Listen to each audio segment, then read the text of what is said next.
اور وضو میں جتنا چہرہ دھویا جاتا ہے اتنا چہرہ، اور اینکلز سے لے کر نیچے تک پیر، یہ 3 حصے حالت نماز میں کھلے رہ سکتے ہیں، حالانکہ عام حالتوں میں صرف 2 حصے کھلے رہ سکتے ہیں، چہرہ اور کلائی، چہرہ اور ہاتھ، کلائی سے لے کے انگلیوں کے سرے تک ہاتھ، باقی یہ جو اینکل سے لے کے آخر تک پیر ہیں یہ کھلے نہیں رہ سکتے عام حالات میں، بٹ نماز میں یہ تینوں پارٹس کھلے رہ سکتے ہیں۔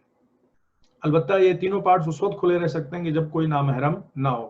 اس کو ہم نے لاسٹ تھرسڈے کو ان ڈیٹیل عرض کیا تھا، اور وہ آن لائن موجود بھی ہے، تو جو لوگ اس کو فالو کرنا چاہیں وہ اس کو وہاں جا کے بھی فالو کر سکتے ہیں۔ اب جو کوشچن تھا آپ کا وہ یہ کہ اگر کوئی نہیں جانتا تھا، جب چھوٹے ہوتے ہیں بچے تو ان کو معلومات نہیں تھی، اور انہوں نے جو نماز پڑھی اس میں مکمل حجاب کا لحاظ نہیں رکھا جتنا حجاب ہونا چاہیے، تو اس کا کیا حکم ہوگا، کیا ان کو نمازوں کی قضا کرنا ہوگی؟ تو دیکھیں اس میں 2-3 آپشنز ہیں۔ تو یہ کہ کبھی غفلت کی وجہ سے کچھ حصہ کھلا رہ گیا، انسان اپنے آپ کو کور کیے ہوئے ہے اور وہ نماز پڑھ رہا ہے، مگر بہرحال انسان ہے، جائز الخطا ہے، غفلت کی بنیاد پہ کچھ حصہ کھلا رہ گیا، تو اس کو نماز کی قضا کرنے کی ضرورت نہیں ہے۔ یا بچی ہے نماز پڑھ رہی ہے، 11 سال 12 سال کی، بھول گئی ہے اور اس نے اپنے پورے بدن کو اس طرح سے کور نہیں کیا جس طرح سے کرنا چاہیے، اگین اس کی نمازوں کی قضا نہیں ہے۔